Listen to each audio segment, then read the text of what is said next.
Hello and welcome to the Empowered Learning Podcast. This is your host, Andy Bennett. On today's episode, we welcome my dear friend and superstar, Mr. Jay Lee, the Sales Ninja.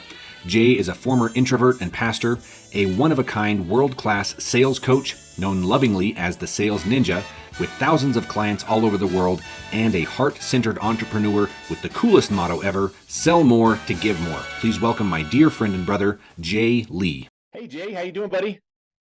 I am doing awesome, Andy. Good. It's good to see you.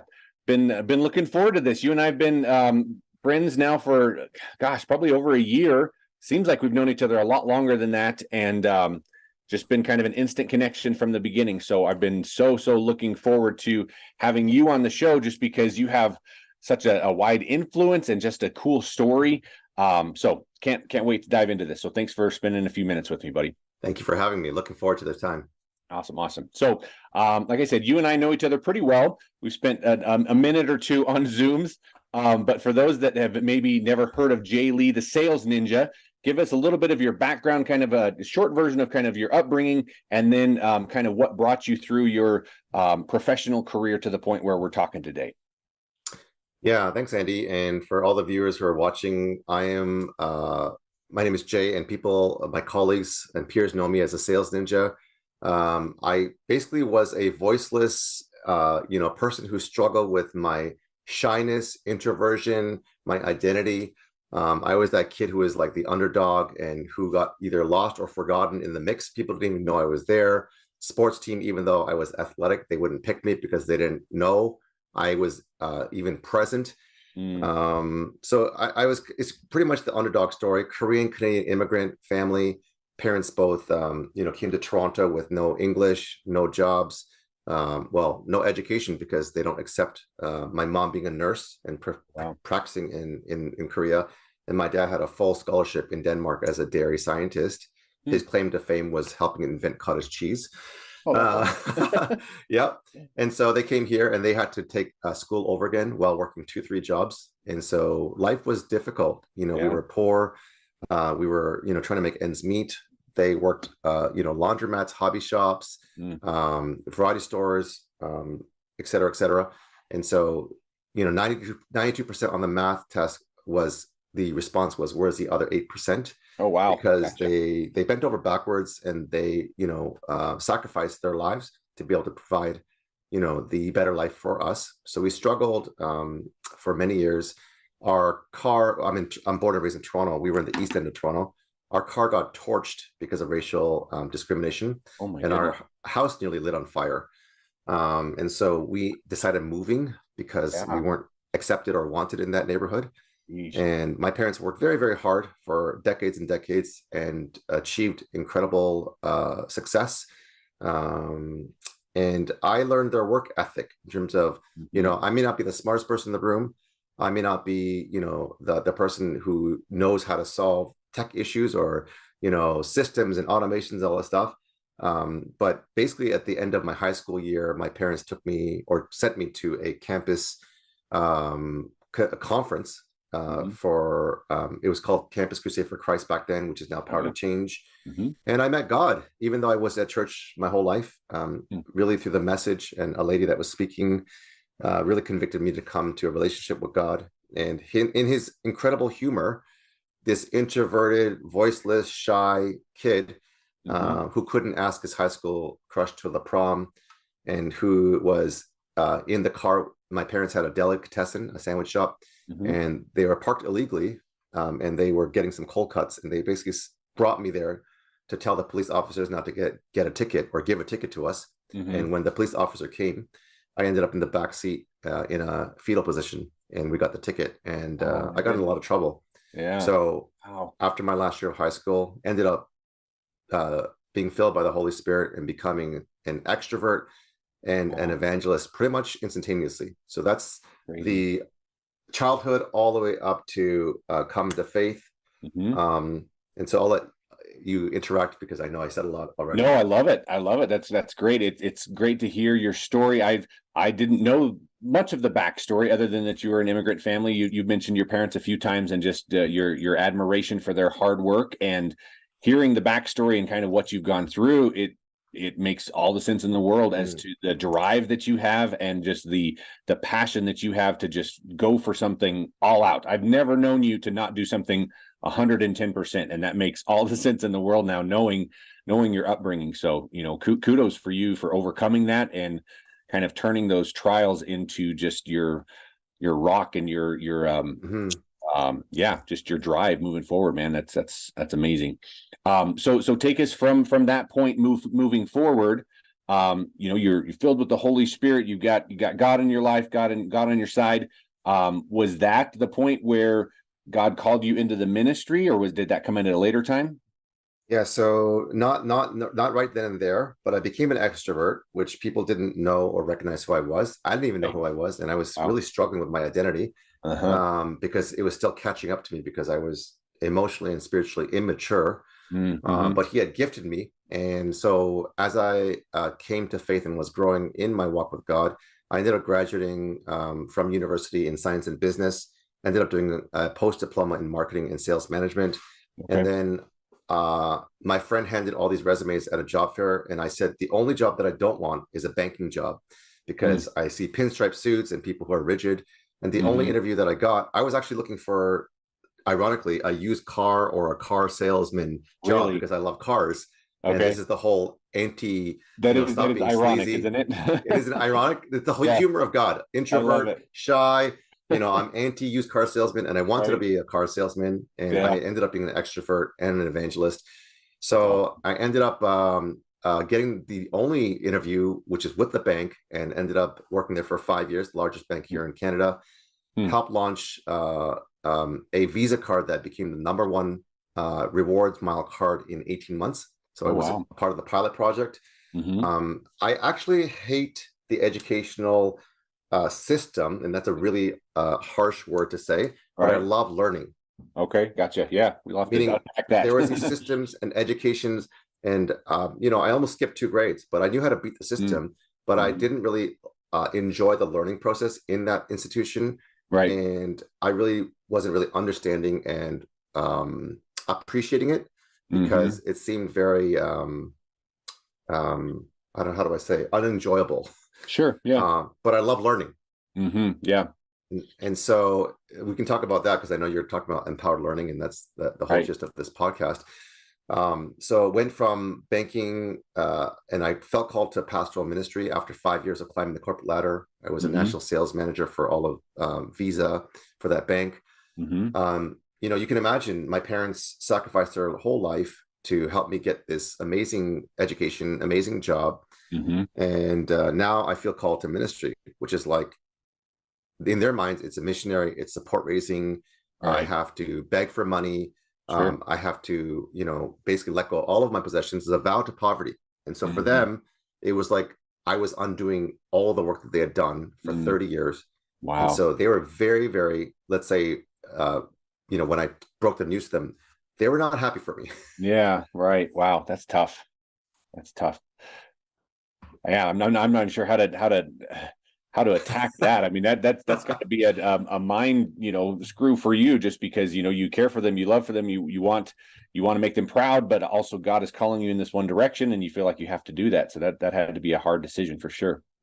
Very. And it's all about, honor your mother and father, but honor God. And so I felt like I wanted to honor God because I felt that was the order that I needed to follow, and then do my best to honor my parents, even though they weren't very happy about the decision. Right. So I told my mom, I love you, I honor you and mom and dad, and dad, and greatly. And the reason why I'm where I am today is because of you.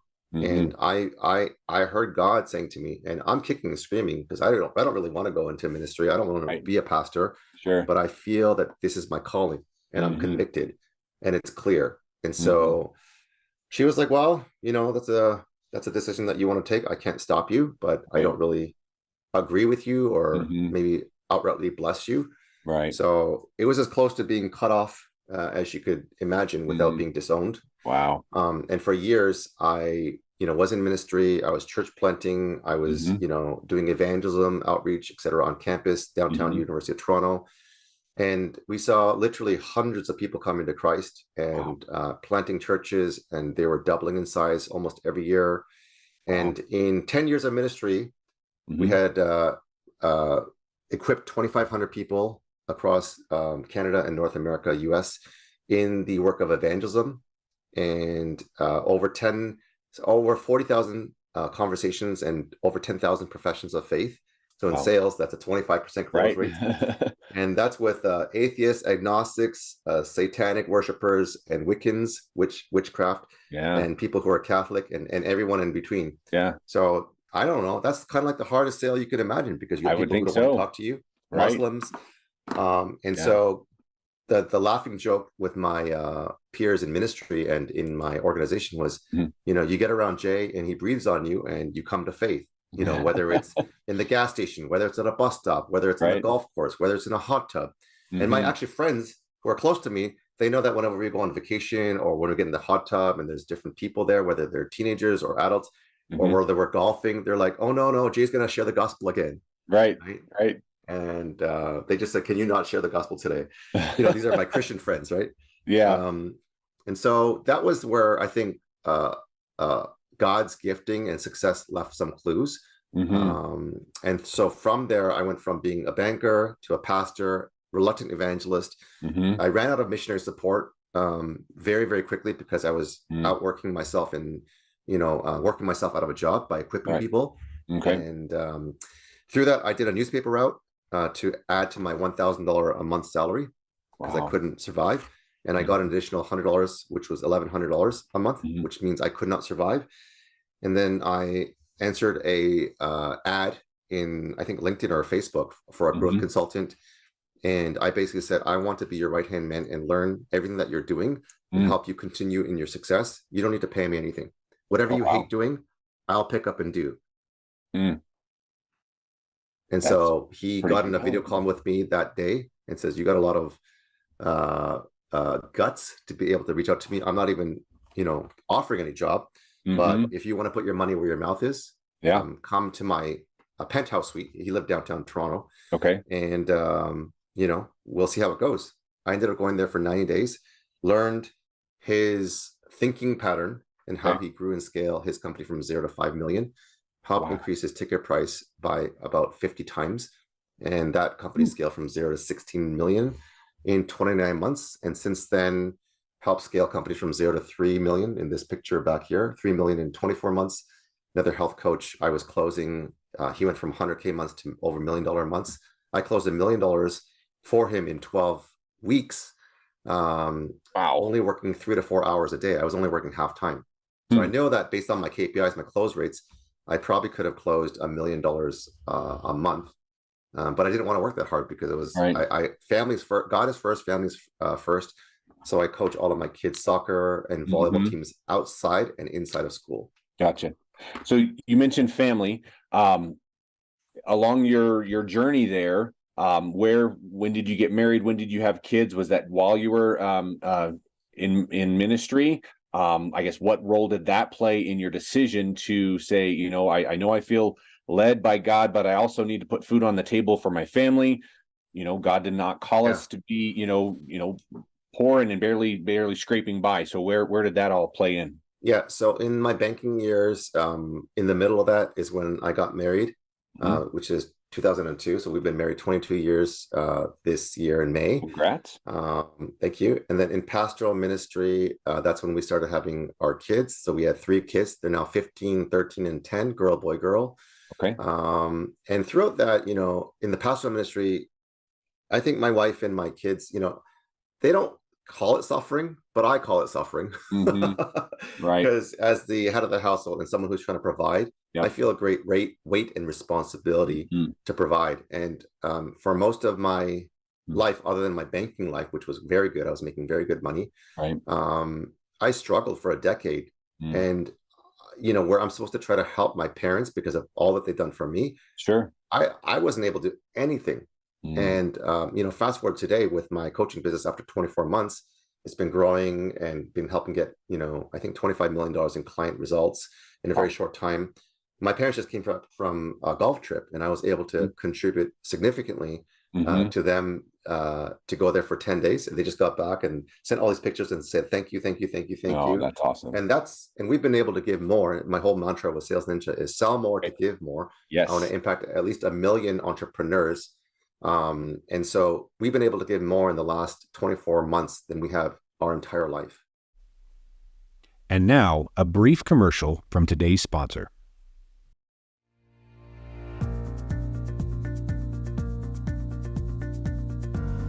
Do you know how much of your mortgage payment goes to interest? Whether you're an experienced homeowner or a first-time buyer, you probably know that a good interest rate is critical to paying off your mortgage successfully.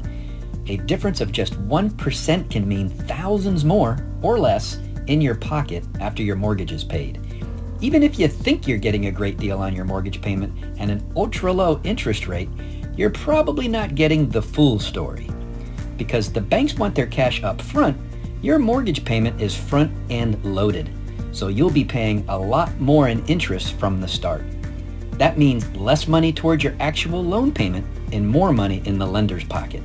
So, take a guess at what percentage of your monthly payment goes to interest. 10%? 20? Maybe even 30%? Not even close. On a $300,000 30-year mortgage at 4% interest, on your very first payment, you'd pay $1,000 of a $1,432 monthly payment to interest.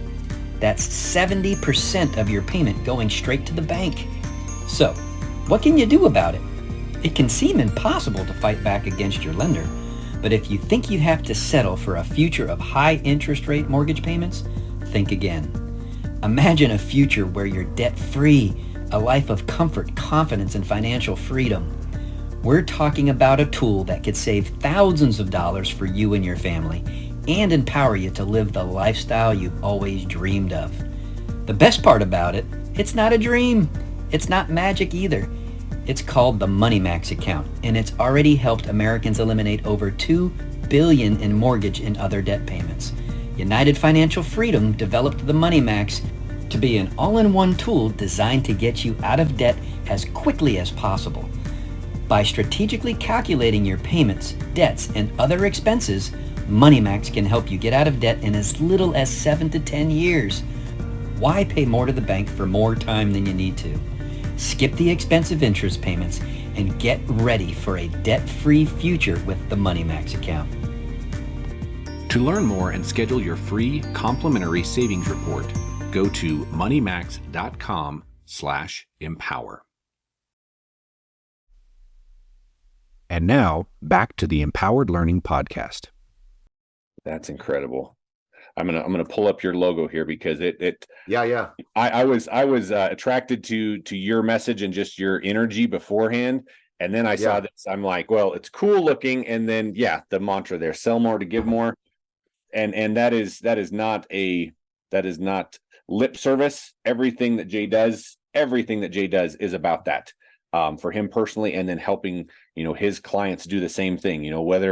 Whether that's helping out with parents or with ministry or nonprofits, whatever the case is, I know that is your passion for sure. So it sounds like, you mentioned God's humor, right? It sounds like the groundwork that you had laid in the banking industry served you in the ministry, and your ability to talk to people and have those difficult conversations, and then you kind of use that and applied those skills in a new, unique way to continue to give back, just in a different way. So I don't know if you feel this way, but I'll just give an example. We were on a call yesterday, one of our weekly calls, and there was a new person on.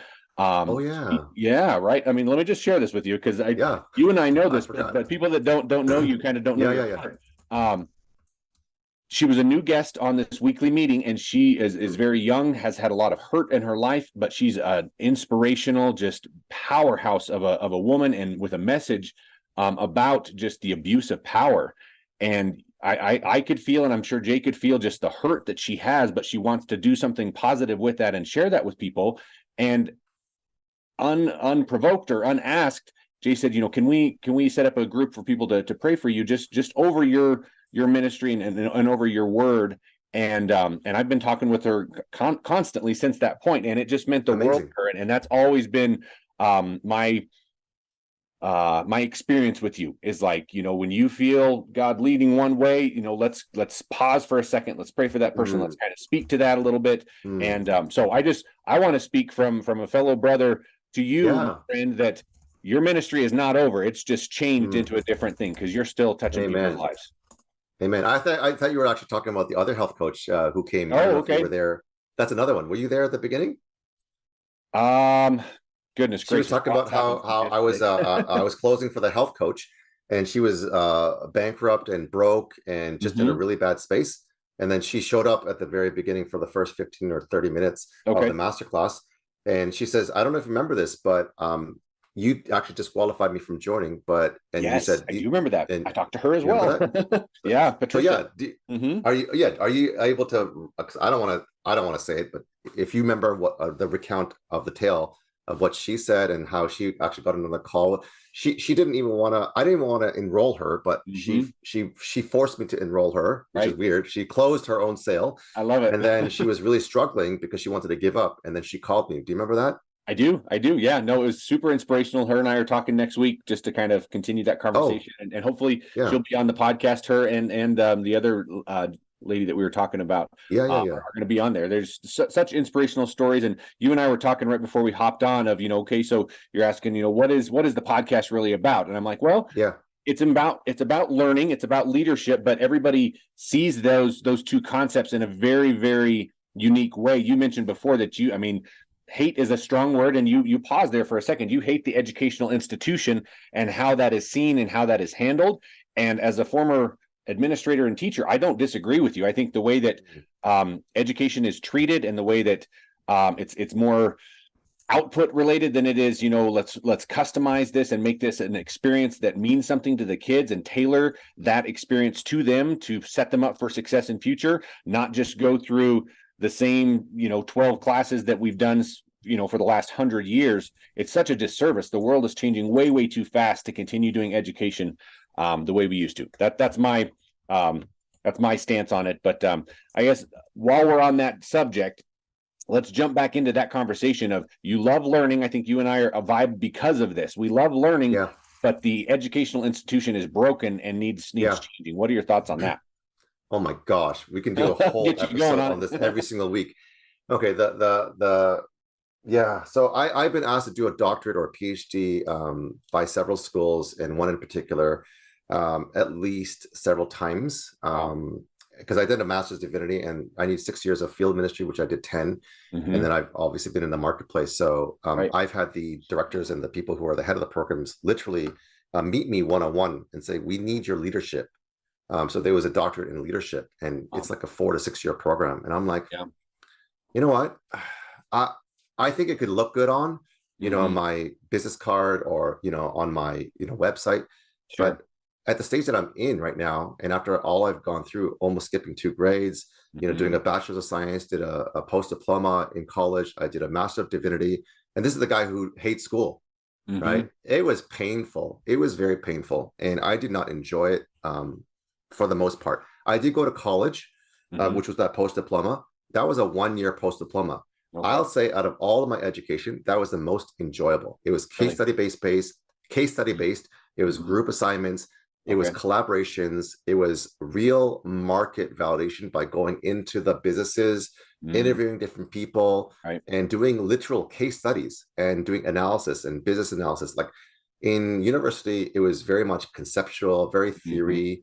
And even to some degree in the seminary, it was like reading 500, 700 page systematic theology books.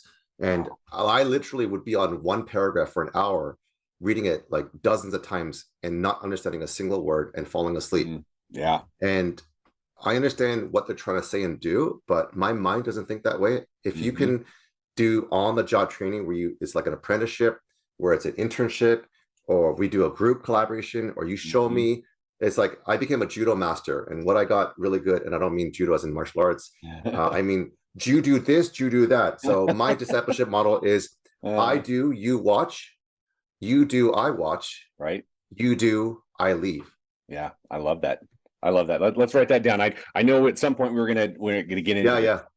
So I do, you watch, okay, you do, okay, you do, I watch. I watch. And then You the last do. one. You do. I leave. I leave. I love it. And that's worked really well to the point where I've worked myself out of a job in ministry and in work almost every single time. That's brilliant. And it's equipping and empowering and then releasing. Yep. I love that. Yeah. Equip, empower, and release. That's wonderful. That's good stuff, man. We talked a little bit about the master class. Again, people that are just listening to this, they don't know about the Sales Ninja master class and mastermind and all the wonderful things. One thing that I just absolutely love, and it's why I keep coming back to all of your classes and your courses and this kind of stuff, is not only the teaching, because the teaching is phenomenal and you always bring a unique, stance to that and kind of a different angle, and you take Q&A. I wanted to mention this yesterday during Wins and Learns. I steal a lot of things from you, take massive imperfect action. That's an awesome one. Another one that I'm using with some of my clients is help you get unstuck. Who wants to get stuck, right? Being stuck is the worst, right? So like, I will help you get unstuck. I'm like, oh, that's brilliant. So I'm using that one. That's a great one. Absolutely. But this idea of community, you do just such a masterful job of making it valuable, but then allowing for time to communicate and network with other people. And it is probably one of the most thriving and just impactful communities that I've ever been a part of. And I've been in churches my entire life, and nothing against them. Wow. But it's such a cool community, and you meet amazing people every week. So that's just my experience. And again, people aren't seeing that. So I guess I would love to get your thoughts on how you crafted that. What was your vision for that Sales Ninja community and your other, kind of offshoots of that? What was your vision for that, and where do you see it going? I had no vision. God had the vision. Okay. I gave him all the credit. I prayed, 24 months ago when I was starting my business, that he would give me a platform, elevate me so that I can make his name known. And he has done that and put me in front of 100,000 plus people in 24 months. I had a goal of reaching 100 people. He blew that out of the water in the first year with 562 people that I impacted. Year 2, I said, let's go to 1,000. And then he put me on stage in front of 100,000 people through different summits and different live events. And I was like, okay, my goals are way too small. That's why I said, now we got to make it 1 million. Right. In terms of how do you create this kind of impactful and thriving community, guess what? Like, it's 10 years of shepherding his people as a church planner. Right. It didn't come overnight. I learned, and this is the thing about the whole educational institution. I didn't learn financial literacy. I didn't learn parenting. I didn't learn how to resolve conflict. I didn't learn money management. These are some of the key life skills. I didn't learn how to, fix a faucet or replace a toilet. Like these are like things that I think are so proud. I didn't learn how to cook. Like, right. And before the internet age and before the YouTube age and stuff like that, you're kind of like, where do we get this help? And I would hope that school or education, and I think one of the very few education systems, I'm not sure if you're familiar, is Montessori. Oh yeah, I do know Montessori. Yep. Okay, so my kids went there for the first 3 or 4 years. Very, very expensive, but it was worth every dollar. But we couldn't afford it because remember, we were in a state of scarcity and financial struggle. If we could have put them through that for their entire public school years, or this private school, all the way to grade 12, we would have done that. But because we couldn't afford it, so they have a casa system, where casa in Spanish is what? House. House. So everyone is in a house. Everyone has household responsibilities. Everyone has household roles. So I literally, when I went did an open house in the Montessori private school, I literally saw 4 and 5 and 6-year-old kids with aprons walking out with a tray, balancing water in a bowl.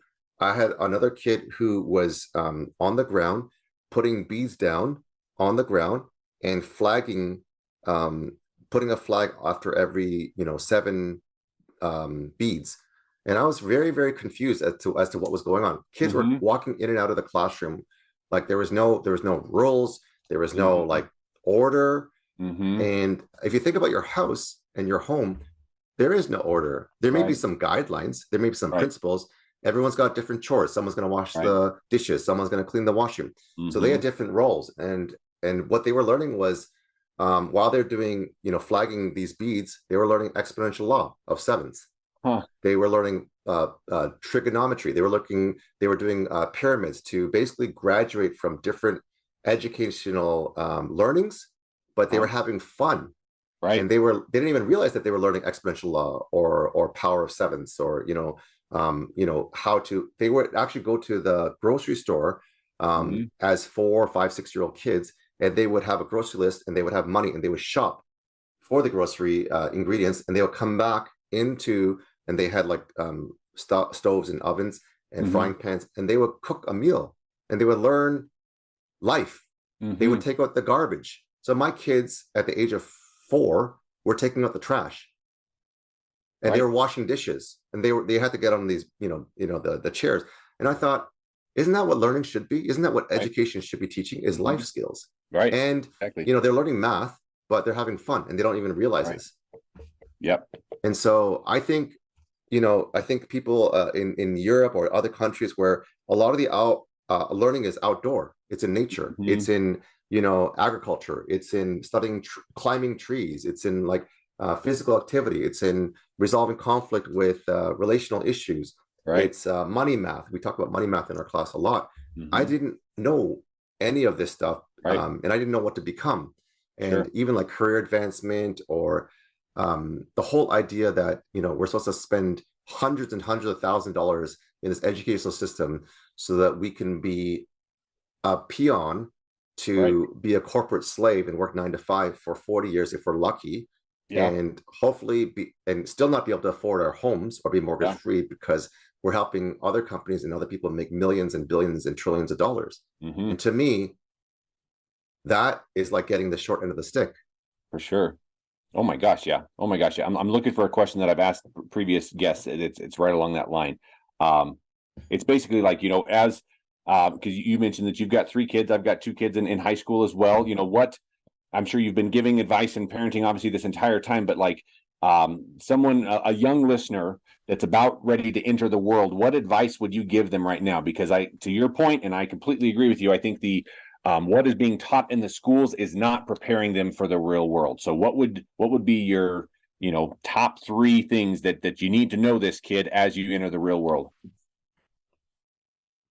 If you can keep it to 3, maybe 5. I don't know. Security. Okay. Significance and skills. All right. Okay, so maybe in that order too. So security is know who you are. Okay. Significance is know whose you are, meaning your identity. And obviously, as a man of faith, your security comes from knowing who you are, and significance comes from who God is telling you to be, not who other people are telling you to be. In this day and age with social media and TikTok and Be Real and Snapchat, it's like, oh, she said, or he said, or behind my back. And like, especially with teenage girls, it gets nasty. Yeah. I never knew this because I grew up with, there's 3 boys in the family. So we never had this issue. It was just like guys, they'll duke it out.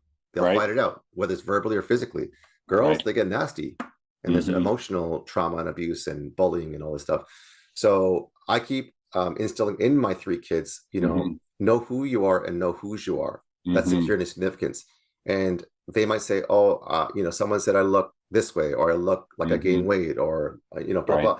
I said, I don't care what anyone says to you. I want you to know God says this about you, and mom and dad know this about you. Not think, but know you are loved, you're special, you're gifted, you're significant. Don't ever let anyone tell you who you think that you are and who you aren't, because God and mom and dad know who you are. And then skills is, I don't want you to be able to get good grades to get a job to get into this captivity again, and this endless cycle of trying to work for people to make. I mean, that's how culture has set us for. That's what society expects us. That's how even my parents and my parents generation. If you just work hard and you keep listening well, you're gonna keep your job. That's to me survival. That's not thriving. Yeah. And so I did everything that was almost opposite of what my parents wanted. From they want me to work hard, they want me to get a good education, they want me to keep a good job, don't ever leave the corporate. You got security there, you got a good pension, you got a good stock options, you got good benefits. And I did. And I sacrificed and risked all for the sake of maybe failing, because most entrepreneurs do not make it. Right. There's a stat, I think 80% of them in the first 3 years don't make it or whatever. Wow. And so my thing is, like, when you can learn the skill set from my kids. So my son wanted to buy a PC, a gaming computer and coding computer. He had, and I said, so this is the money math of financial literacy and understanding money. So I said, well, it's not going to come off of a Christmas gift, and money doesn't grow off trees, even though money is paper and it does from trees. We'll get into that, right? Yeah. So I said, you need to have a skill set where you can be able to be making money instead of trying to just receive it and be entitled. A lot of our kids and generations are entitled because they're spoiled and stuff like that. Or they're working minimum wage jobs and it's going to take them forever. So I said to my son, I said, how much do you need? What's the budget? He goes, well, if I do the research and I want to build my own computer, I think I need, about $2,000. So I'm like, that's a pretty darn good computer for a beginner computer. Right. And he says, well, I have all these things I need and want for processing speed. And so, so if you work, chores and you made $1 a month, I'm just exaggerating here. It would take you, a gazillion years to get that thing. And by that time, you probably don't need a gaming computer by then. Right. So I said, let's start a business. He goes, what? Let's start a business. He goes, a business? What kind of business? Let's do like some sort of like, a lawn care, leaf collection and snow removal. Okay. Gotcha. You can be all seasons, all 4 seasons. Right. So we put a brand together, a logo. I think we called it Teen Edge Lawn Care. Because he's 13.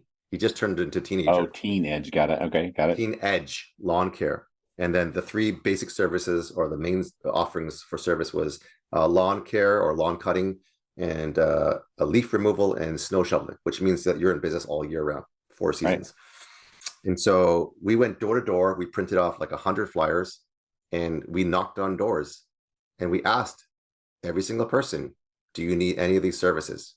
And we got shut down. People were like, whatever.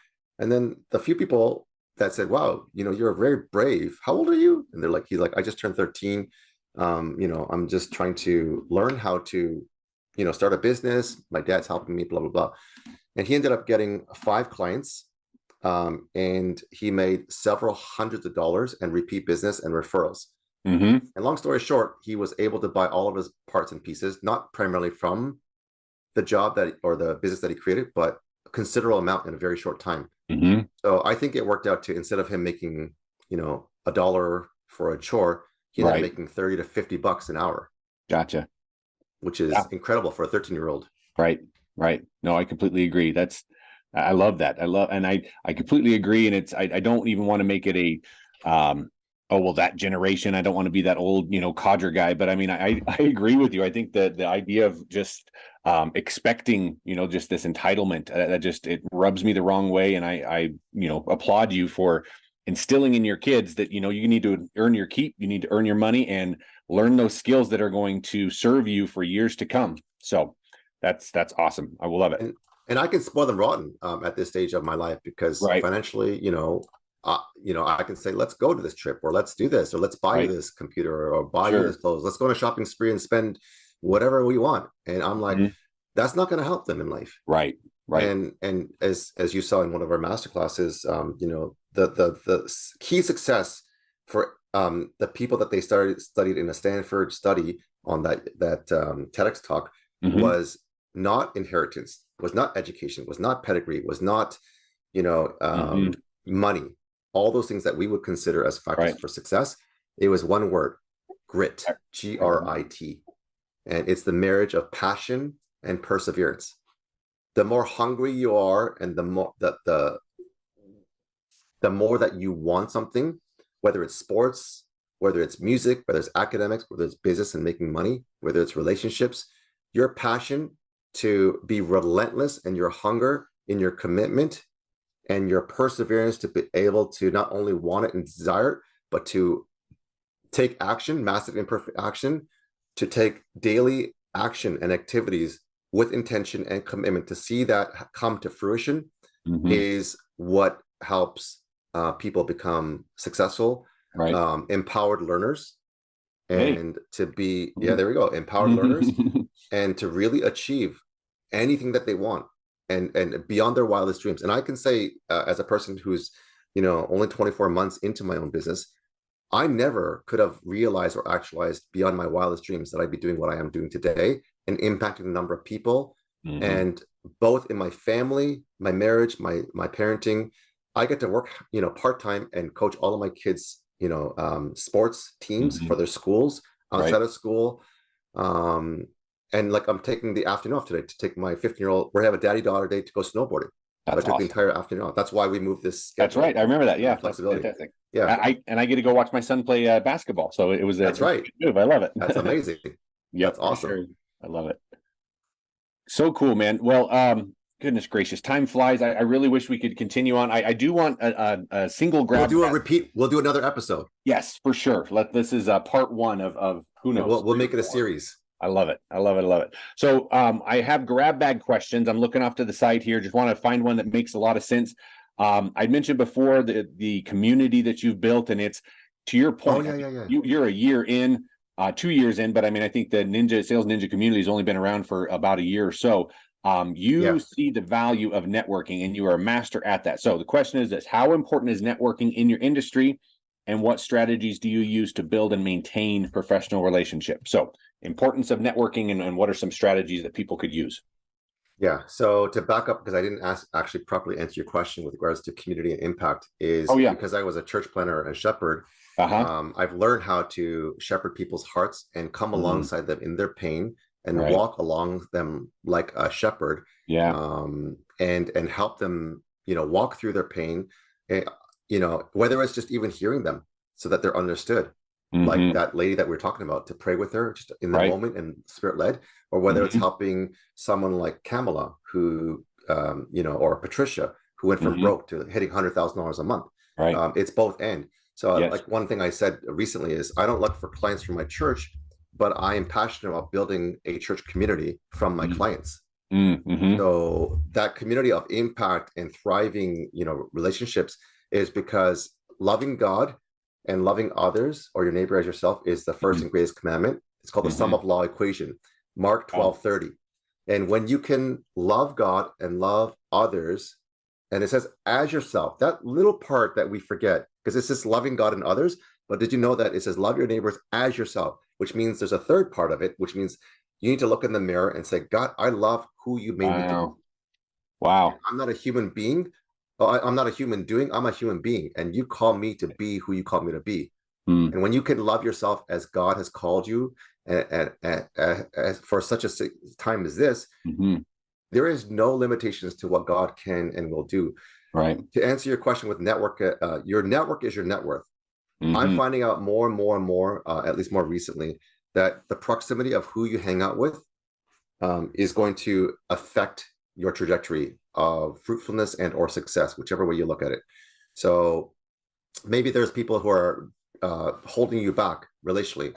Maybe there's people who are limiting you in your business growth. Maybe there are people who are emotionally just sucking you dry, right? All those people in my life, that there were many of those in my life, have come off. And I've painstakingly, as a people pleaser, had to get healed and whole and say, I'm letting this go and breaking that chain and literally just cutting that relationship off. And now people that I'm in touch with are kingdompreneurs who are literally scaling into the millions, billions, and trillions, as I mentioned to you. And time is money, and love is spelled Time. So these are all assets that are the most valuable. And I'm all about, how can we advance the kingdom of God together? How can we impact more people with the gospel? How can we change more lives? And how can we make a lot more money so that we can fund projects and people that can help drive transformation, that philanthropic drive? So how do you do that? Networking, a lot of things, podcasting like this, getting an audience, growing an audience, building your brand. Number 3, getting on as many platforms as possible, whether it's live, in person, live summits, live masterclasses, live challenges. As you have seen and heard, and me, I am everywhere. I'm talking all the time. 3 podcasts today. I was on Payman's profitability podcast challenge yesterday. I'm speaking in another network next week. Been on probably over 100 podcasts in the last 12 months and counting, been on stage, et cetera, et cetera. So the more that I get in front of people, the more that you, the audience, gets in front of people, and you can clearly articulate with passion, with simplicity, your message and the transformation or result that you can bring to your audience or your potential clients or buyers, the more people are going to want to invite you to the table, whether it's a podcast, whether it's scaling their business, whether it's helping them get results themselves. And so right now, I literally have in my DMs, literally right now, people saying, I love your posts. This is one that came in 9 minutes ago. So it's attractional marketing. I'm not having to push. I'm not having to really, really like try hard right now like I used to. Right. Once you build a proper brand and you network and you get your audience and you grow it. Another one of my clients you saw yesterday, he's got 5 million followers. Right. Do you remember? He said, my problem is I've got too much business and I can't handle it. And that's what happens when you build $1 million brand that sells itself. So she just said, I love your post. I'm going to have to get on a call with you to find out more about what you do. I'm not sure what it entails, but it's amazing. Right. Yeah. I think I was kind of that guy too. I was like, I don't know what it is about you, but we need to talk because it's infectious. Absolutely.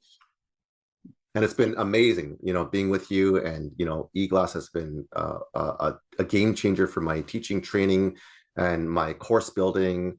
So thank you so much.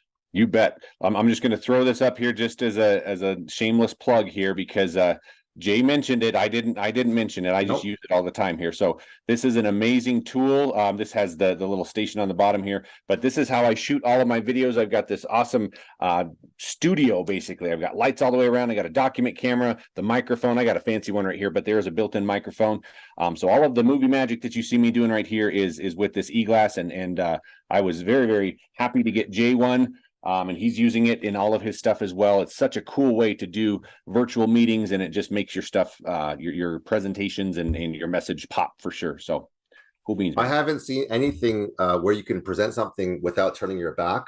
Exactly right. And still stay engaged with your audience. And being a teacher, a trainer, equipper, and an impact legacy maker, it's so important to not turn your back on people and to face the audience and engage with them, because body language, tonality, and being able to get that instant feedback loop is so crucial in seeing how people are responding and reacting to the message that you're sharing.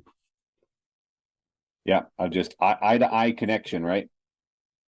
Oops. Yeah, and literally right now we have that lady who's a TEDx speaker who we're praying for, sending photos of her dress rehearsal, of how she's being impacted. And you know what? With regards to empowered learning, it's not the typical traditional, you're going to get into a classroom or you're going to learn, a course or didactic teaching or lecture.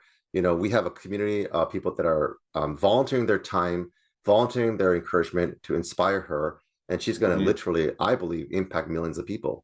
I have no doubt. I've known her for this long, and you can just tell that she's a game changer for sure. So before we wrap up, I do have a few questions that I'll ask all of our questions here.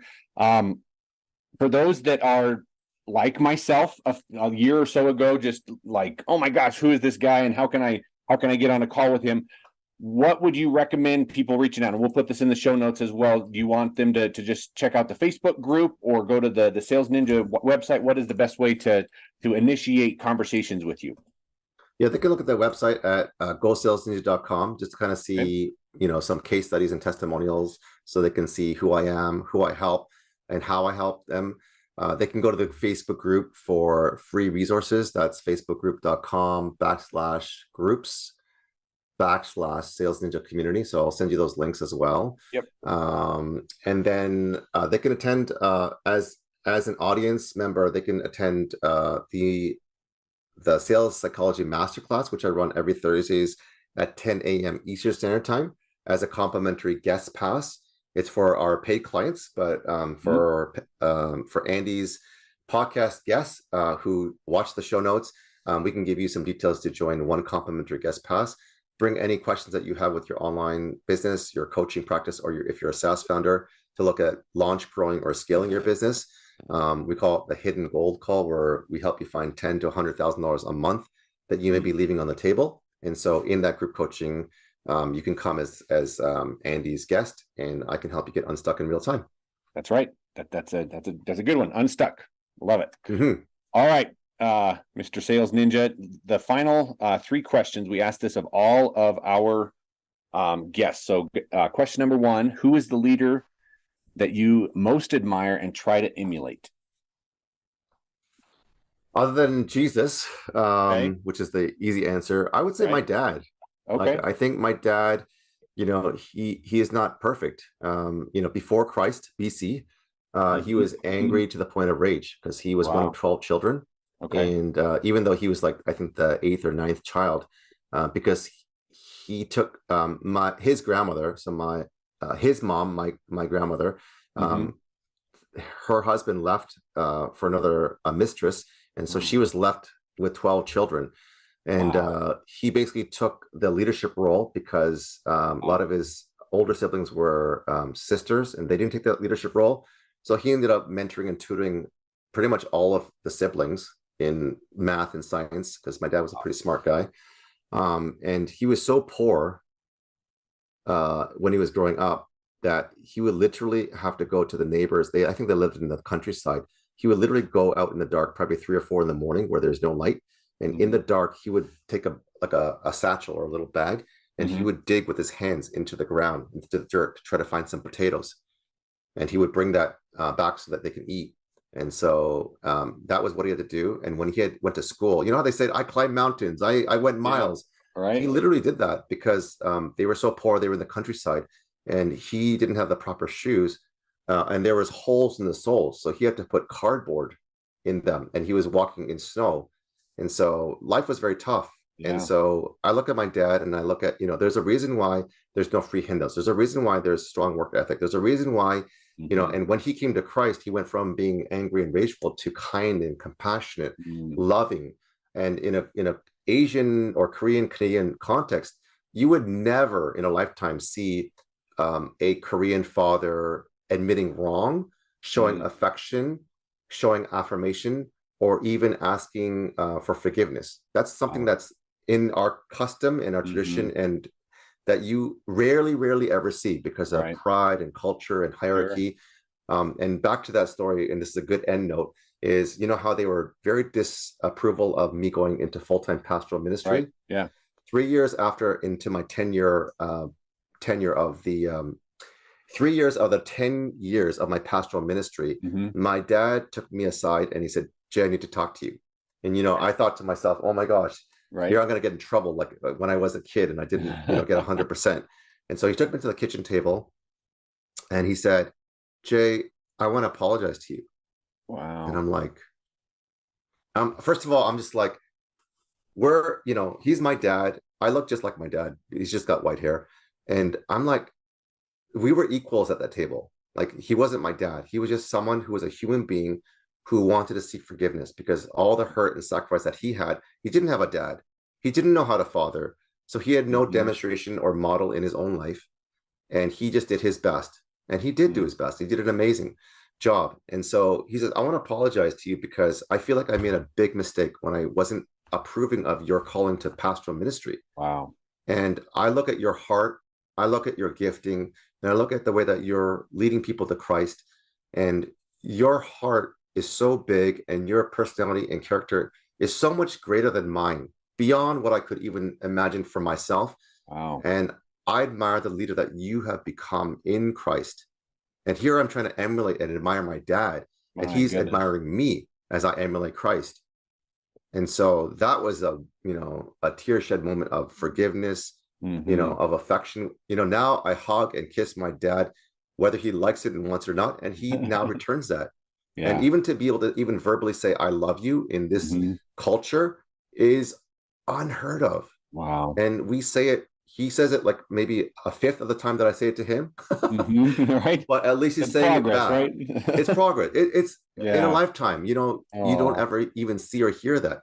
And so he is a leader that I most admire and I try to emulate because of his humility and because of his past, his brokenness. He brings that mess to bring a message. Wow. That is That touches my heart, man. As someone that lost his dad in the last couple of years, oh my gosh, that's very, very precious, and I know that you don't take that for granted. So just treasure savor every moment, and I call him all the time, and I hug and kiss him to death or to life. Good for you, buddy. Good for you. I'm happy for you. All right, wrapping it up here. 2 more questions for you. What learning has most impacted you in the last year? We're in January of 24, so looking back on 23, this is kind of the middle of I mean, your meteoric rise. Your coaching business has just blown up in the last 2 years, but especially this last year. So, what is the learning that has most impacted you in the last year? Great question. I got interviewed on a podcast by a 9-figure coach who has sold $30 million in 12 minutes. I think that was the number was on stage. So he broke a record like no one could even match. Yeah. And he was asking me, how are you achieving 81% close rates on $10,000 average ticket prices with 96% cash collected for consecutive months? Not even for a week, not even for a day, but for even months at a time. That is impossible to achieve. Right. And I said to him, it's the X factor. And he's like, what's the X factor? Because he basically learns from everyone that he interviews on his podcast so he can be better. He's very smart. Right. And I said, the X factor is God. And God is a source of everything that I know and everything that I've learned. And so I had a tagline even before Sales Ninja, even before going into pastoral ministry, which was out of my intimacy. So out of your intimacy comes your ministry. Okay. Out of your intimacy comes your ministry, which means out of your intimacy with Christ, you could never outperform in public where you have not gone in private. You could never outperform in public where you have not gone in private. So my first posture out of bed is rolling out of my bed and getting on my face and saying, I know nothing, I am nothing, but with you, I have everything. And I am beyond my wildest imaginations, participating in your perfect plan. Help me to participate in your plan and include you in all decisions.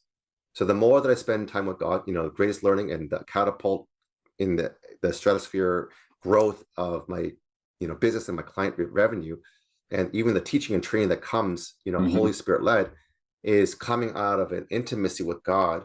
And he always provides a way, always provides a blueprint, always provides me this kingdom perspective that is out of this world, literally out of this universe. And that's why people, I think, are captivated and in many ways blown away. Right. What was I want to make sure I get this quote right. Out of your intimacy comes your what? Ministry. Okay. And that could be replaced with marketplace, but I think they're seamless because, in my business, I've been able to minister to more people on a daily basis than in my 10 years of pastoral ministry. Right. Yeah. And you have seen that too. I am witness and a product of that. Had you stayed in ministry and still doing God's work, still making a difference and being where God wanted you at that moment in that season, you and I would not have crossed paths. And like you said, the tens of thousands of people that you've talked to and made an impact. So that's inspiring, buddy. It's really, really cool. Okay. So we've kind of hinted to it and we've talked about it. You dropped a little plug there a little while ago, but for your kids, for your clients, for your future grandkids, how would you empower learning for future generations? It's kind of like that judo master, right? That you do, I watch, or you do, I do, you watch, you do, I watch, you do, I leave. The better that we can be at doing that, instead of keeping the expertise with the expert, the better we're going to empower. We talk about equip, empower, and release. A lot of times we hold the expertise in the expert and we don't ever let the future generation be and take that empowered learning and be able to let go and it's like when a bird comes out of a nest, a baby, a chick, they are falling and they got to learn. If they ever stay in the nest, they're never going to survive. Just like a shark, when you put it into a small tank, it'll never outgrow its surroundings. And so we need to give our future generation the ability to fall and fail, but always fall and fail forward and always be learning. And that what I call OJT was on the job training is we need to give more practical environment and stimuli and whether it's stress or pressure, in a way that helps them to acquire real skills to not only survive, but thrive in real life and business and relationships.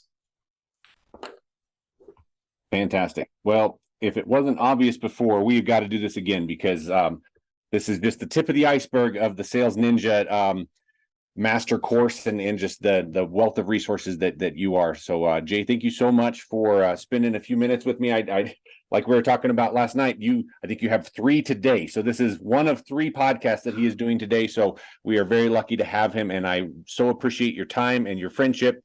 And you're just an awesome dude, and I love you, man. Love you too. Thank you for having me. Thanks, buddy. We'll talk to you soon.